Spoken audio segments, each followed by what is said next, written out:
As we approach God's throne, we look for His word to be revealed to us this morning, to encourage us and to lift us up and to give us all that we need to glorify Him with our lives. I'd like to call your attention to a very popular, familiar story as recorded in the book of Daniel, and I'm reading from the New Living Translation. It's a lengthy chapter.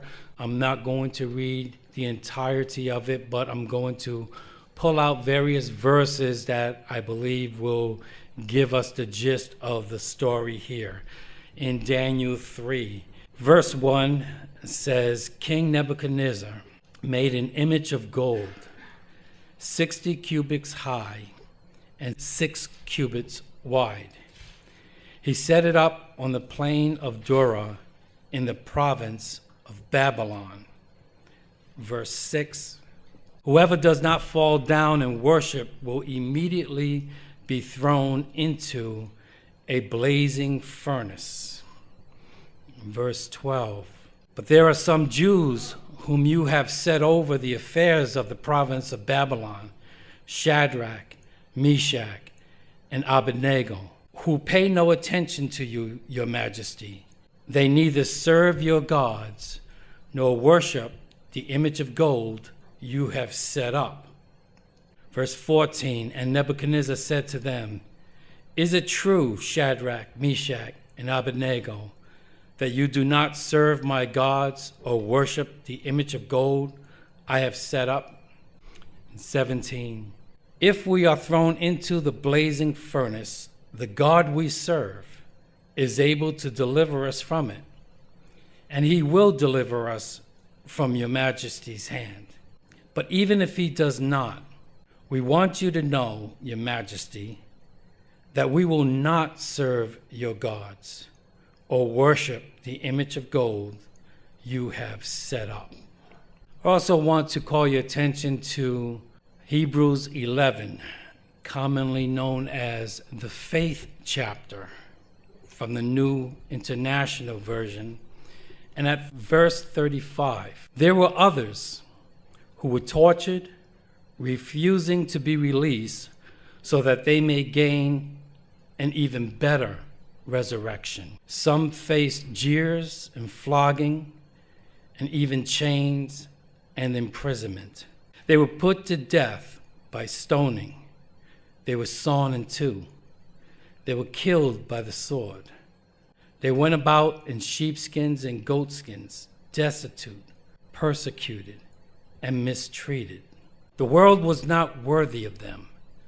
They wandered in deserts and mountains, living in caves and in holes in the ground. These were all commended for their faith, yet none of them received what had been promised. I want to speak this morning under the subject of faith under fire. Faith under fire. The book of Daniel is one of those books that certain parts are very familiar and other parts are hardly known by Christians. The book of Daniel, in the first section, the first half of the book, it is filled with some of the most notable miracles recorded in the Bible. This one, with 3 Hebrew boys thrown into a furnace and miraculously spared by an angel coming in and taking the heat out of the fire. It's a familiar miracle that many of us have heard about. In chapter 5, we read of another miracle that gave way to a common cliche, the handwriting on the wall. And I would call your attention to the fact that it was not handwriting on the wall. When you read it carefully, it was a hand writing on the wall, which was certainly even more frightful sight. In chapter 6, another familiar miracle, Daniel in the lion's den. And we've all heard that story, where in the midst of persecution, Daniel is tempted to be murdered by being thrown into a lion's den, only to miraculously be spared and unharmed. So it's a book of miracles, but all of the miracles happen in the first half of the book of Daniel. The second half is all prophecies. And it's in there that many of us aren't also familiar, except with particular portions that seem to relate to the end times of the Antichrist. This is a book that we will often refer ourselves to when considering that kind of study. Interestingly, the Jewish people regard this not as a book of prophecy, but rather a book of history. It is not listed with their prophets, it is listed with their historical books, such as Ezra and Nehemiah. To get a context of this story and this period of time in history, let me refer you to a map. Israel was a divided nation, with the northern 10 tribes constituting the kingdom of Israel, or the house of Israel, and 2 tribes in the southern part constituting the house of Judah. It was a divided kingdom for many years. There was not necessarily animosity between these 2 kingdoms. They had their ups and downs, and they had a couple of battles along the way. But for the most part, they all considered themselves Jews under the sovereignty of Yahweh. As God promised them, if they were not obedient to his commandments, that he would bring judgment on them. That judgment would come in the form of what's known as an exile. Sometimes it's referred to as captivity. There were actually 2 exiles, 2 different captivities. Now, captivity could be somewhat misleading because it was not like the Egyptian slavery from the past. Captivity wasn't necessarily slavery, and it didn't take every man, woman, and child into captivity. The first exile, or the first captivity, occurred with the nation of Assyria. And at that time, they had begun to conquer most of the known world of its day. That included the 10 northern tribes of Israel. And with that, the northern tribes of Israel, the kingdom of Israel, was carried away into captivity. Their land was destroyed, and they, in fact, never recovered, even to this day. The 10 tribes of the north have been lost to history. They have never come back. Now, understand again what captivity is. What they did was they took important people, influential people out of the land. They didn't take everybody. They took the people that would make a difference. Obviously, the kings and the priests, but really anybody that had influence over people, and they would scatter them amongst other nations. By diluting their land, the land of Israel, and polluting themselves in other lands, it was a very effective way of gaining and maintaining control over nations. It's a provocative thought, because I begin to think that if something like that happened today, where a nation could invade our country, would you be someone that they would carry away? Would you be someone that they would worry about? Would you be someone that had that kind of influence and impact on the people around you, where they couldn't afford to leave you because you would end up preaching hope? You would end up preaching deliverance. You would end up lifting up a standard of holiness. Or are you one of those where they wouldn't have to worry about you at all? Assuming you're not making a difference now, you're not going to make a difference then. It reminds me of the words of Jesus in Matthew 5, where he says, "You are the salt of the earth. But if the salt loses its flavor, how shall it be seasoned?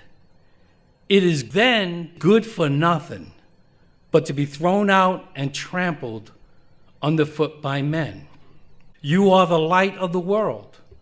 A city that is set on a hill cannot be hidden. Nor do they light a lamp and put it under a basket, but on a lampstand, and it gives light to all who are in the house. Let your light so shine before men that they may see your good works and glorify your Father in heaven." These were the people that were removed, the people that would make a difference, the people that would have an impact, the people that were likely to rise up and cry loud and spare not.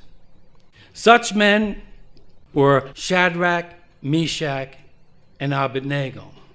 Now, another practice that the Babylonians and Assyrians had was they would change their names. So these were not their birth names. And incidentally, it's Shadrach, Meshach, and Abednego. I know everybody says Abednego, but if you look at it very carefully, it's not Abednego, but it's Abednego, which means servant of the Babylonian god Nego. So they would take these men, as they did here, and change their names. This was not their birth names. Their birth names were Hananiah, Mishael, and Azariah. I thought about this, and it reminded me of another occasion. I thought about the classic movie in Roots, where they took African slaves and one by the name of Kunta Kinte, and they changed his name to Toby. And he refused to be called Toby. He insisted holding on to his heritage and his name of Kunta Kinte. On one occasion, they had whipped him until he would concede and say his new name. And after a long time, he wasn't able to withstand the torture of whipping any longer, and reluctantly he cried out, "My name is Toby." There's a touching scene, a powerful scene, where Fiddler, one of the other slaves, as he was mending his wounds, encouraged him by telling him, "What do you care what that man calls you?" He says, "You know who you be, who you always be, Kunta Kinte." It doesn't matter what they call you, it's who you are. And these three Hebrew boys had that mindset. You can change my name, but you can't shake my faith. You can call me what you want, but you can't change what I believe. And that's how we ought to be today. Call me what you will. Make fun of me if you want. But I know in whom I have believed. I know who saved me. I know who died on the cross for me. And it doesn't matter what you call me. I know who I am. And I get happy about this stuff. Well, that was the first captivity. This captivity with these 3 Hebrew boys occurred when another nation, nearly 100 years later, from the land of Babylon, took over all of Assyria and much more land. And on this occasion, they finally took the land of Judah. So our book opens up during the 3rd year of King Jehoiakim's reign in Judah. King Nebuchadnezzar of Babylon came to Jerusalem and besieged it. Most of you know that I am from the city of New York, and I was there in the 60s and the electrifying 70s. And New York City is a rather large city. It's a very crowded city. There are people everywhere. In New York City, for many people, it didn't even make sense to have a car because driving was so crowded. Parking was such a struggle, almost impossible. So me, like many others, never bothered even having a car in New York City. We did the smart thing and took subways. And they, too, obviously were ridiculously crowded. There's just a lot of people in the cities. It is not small town.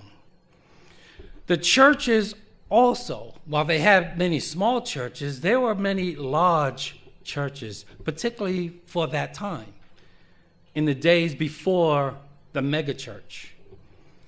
This here was one of the churches that I actually had the privilege of preaching in many times in my past. Churches were large, reflecting the people of its city. But when I was there in New York, it was also a rather dangerous part. Where I lived, it was not a very nice place to live.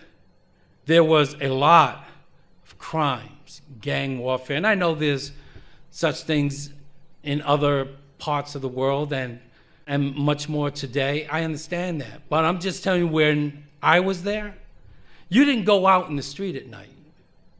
You didn't even think about going into Central Park after dark. It was a very crime-infested place to live. I've seen many riots, murders, fights in the streets that I grew up in. It was not unusual to walk down the streets and find drug addicts, homeless people sleeping in the streets. Many people that I knew came from pimps, prostitutes, drug dealers, drug addicts, murderers, and rapists. That was the environment that I grew up in. But that was also the people that were coming into the church. And so my experience and my exposure in New York City afforded me the privilege to see cocaine addicts delivered, homosexuals delivered, murderers and rapists saved, pimps and prostitutes delivered. I've known people that were in comas that were healed, cancer, diabetes that were healed, people that were inflicted with demon influence in their lives, saved and delivered. Because of that, my frame of reference, it was easy for me to believe that someone came into the church and they were an alcoholic, that God could do something for them. I've seen it happen so many times. That someone who, no matter what kind of lifestyle they lived, what kind of filthy habits they were enslaved by, Because of my experience and exposure, it was easy for me to realize that God can do something miraculous in their lives. I myself am one of those miracles of God. But in our text, we read about 3 Hebrew boys thrown into fire. And as we read it, they make what I believe is an astounding statement. If we are thrown into the blazing furnace, the God we serve is able. Sounds good. We know that God is able to deliver us from it, and he will deliver us from your majesty's hands. Then he says this, but even if he does not. And that kind of took me when I read it, because it seems like they were doing so well. We know that God is able. We know that God will. And then comes, but even if he doesn't. Was that a pocket of doubt? What do you mean, but? What do you mean, if? Why the but? Why the if? Israel had, like myself, a extremely rich history and experience. They were taught and believed that God created the universe from nothing, that everything we see was a result of God's handiwork. They had known Abraham, who would separate and become a father of the nation that they were.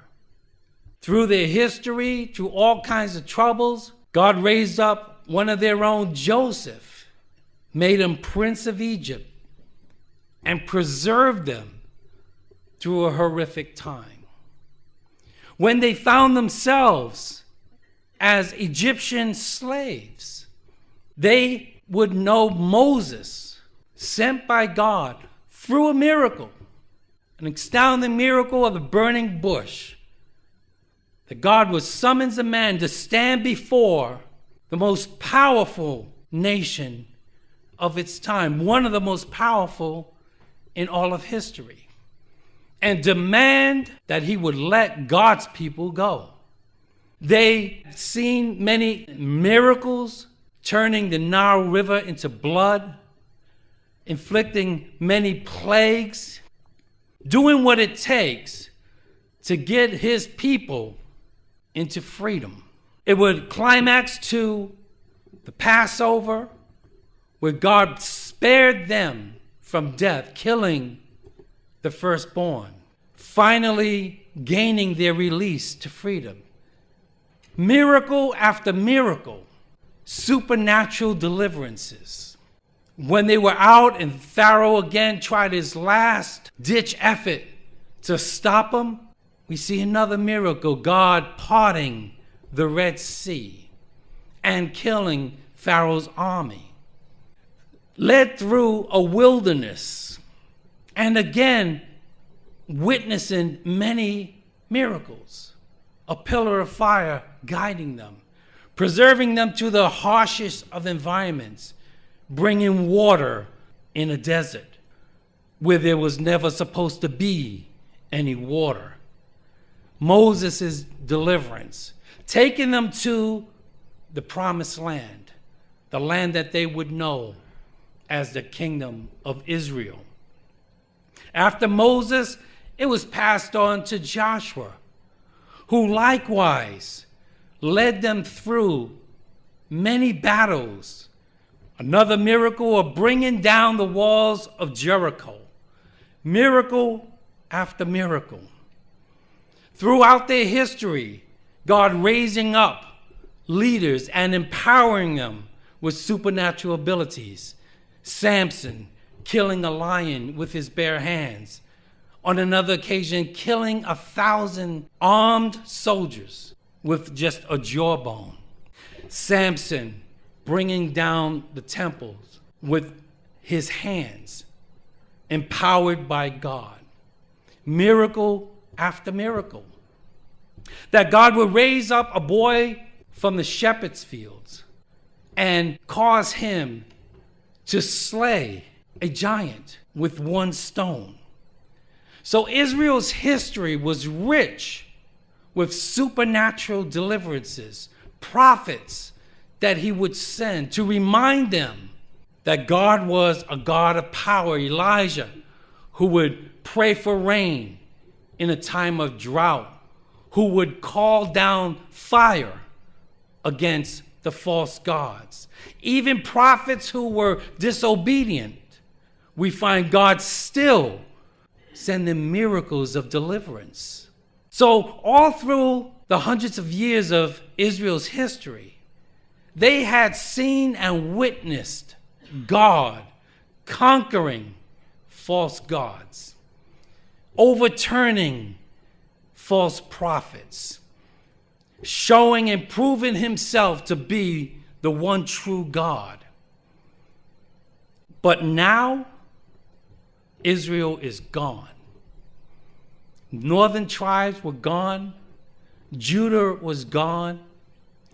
And it had been a long time since they had seen any kind of miracle.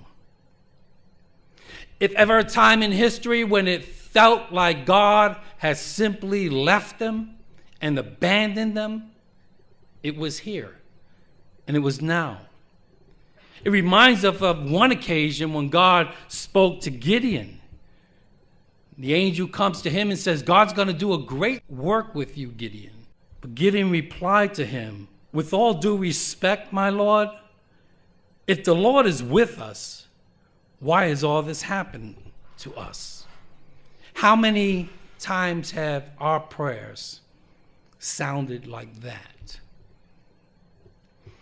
Gideon says, where are all the amazing works that our ancestors recounted to us, saying, didn't the Lord bring us up from Egypt? But now the Lord has abandoned us and allowed Midian to overpower us. This was so much worse than the time of Gideon. There was no land left. For all intents and purposes, the nation of Israel didn't exist anymore. They had been utterly defeated. On top of that, their conquerors, the Assyrians and the Babylonians, were noted as a historical fact as being one of the most brutish, savage conquerors of all of history. We may think that Rome was very brutal with its punishment of crucifixion, and crucifixion was a horrific punishment inflicted on its enemies. But Rome certainly did not hold the market on brutality. The Assyrians and the Babylonians were noted to being extremely cruel and torturous.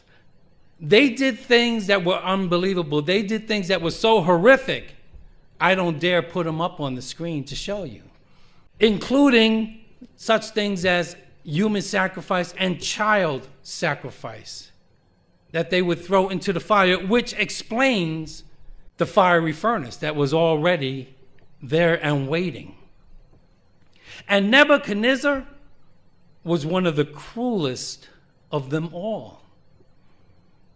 We read a story of one of the last kings, Zedekiah, who was allowed and permitted to remain king in Israel as long as he behaved under Nebuchadnezzar. Now, Zedekiah rebelled against the king of Babylon. Sealing his fate, we read, they made Zedekiah watch as they slaughtered his sons. Then they gouged out Zedekiah's eyes, bound him in bronze chains, and led him away to Babylon. They made him watch them kill his sons, and then gouged out his eyes so that the last image that he would see would be burnt into his mind of his sons being killed. They were extremely cruel. And now these boys are in Babylon, forced and compelled to worship false gods. And it's in this context that these three decided, I'm not going to do it. This is the context where these three Hebrew boys, when they said, but even if he does not. You see, we didn't see him perform any miracles for a long time. This was all they knew. All of their experience was defeat. The only thing they had ever been exposed to was being conquered by pagans. They didn't have the frame of reference that Israel had. They didn't have the frame of reference that I had by witnessing the power of God. From where they were sitting, they've never seen God do a miracle. They heard about it, but they hadn't seen it. They saw cruelty. They saw pagans defeating them. But it was that context where they said, even though we have nothing to point to that says God can do a miracle, he said, even if he doesn't, I'm not going to bow. Kill me if you want, but I'm not going to give up. In Hebrews, the faith chapter, we read of many of the people of God throughout the history that we just laid out. And Hebrews lays out step by step in order some of the many miracles that he wrought in the lives of individuals through faith. And we read that and we can see, faith will get you victory. Faith will get you miracles. Faith will get you deliverance. That's what's spelled out in Hebrews. If it stopped there, that would be your conclusion. But the writer of Hebrew ends with a very important portion. He says there were others. They don't have names here, but there were others. They didn't get any miracles. They didn't get deliverance. They were tortured. They were killed. They were stripped. They were impoverished. There were no miracles of healings there. There was no conquering of armies. But there were others. There were other peoples of faith. These were all commended for their faith, yet none of them received what was promised. There's a faith that says, even if he doesn't. There's a faith that says, even if I don't see a miracle, I still believe that God is able. There's a faith that says, even if my trouble doesn't go away and my bills still don't get paid, God is still able. Oh, hallelujah. There's another portion that really spoke to me as I was reading through it. We find it where it says, but suddenly Nebuchadnezzar jumped up in amazement and exclaimed to his advisors, didn't we tie up 3 men and throw them into the furnace? Yes, your majesty, we certainly did, they replied. Look, Nebuchadnezzar shouted, I see 4 men unbound walking around in the fire unharmed, and the 4th looks like a god. Now, I don't know if this spoke to you in this way, but it jumped out at me. He says, didn't we tie up 3 men? The 3 Hebrew boys were tied and bound and thrown into the fire. But I see 4 men unbound. What that says is that I may be in the fire, but I don't have to be bound. I can be in trouble, but I can still be free. What it says is it doesn't matter what goes on around me. What makes the difference is what happens inside of me. It brings me to mind that we know that all things work together for good to them that love the Lord. So even if you're going through the fire, you can still be free. Even though things don't turn out your way, you can still know that God is still in your life. I'm not here because everything works out my way. I'm not here because every prayer that I ever prayed, God answered. There are times when I don't have an answer. There are times when deliverance does not come. There are times when healing doesn't come my way, where no miracles happen. It seems like God has abandoned me. It seems like God is not listening. And sometimes I find myself in the fire, and sometimes it feels like God is nowhere around. But just because I'm in the fire, it doesn't mean I have to be bound. I could be in the fire and still praise God. I'll be in the fire and still lift my hands.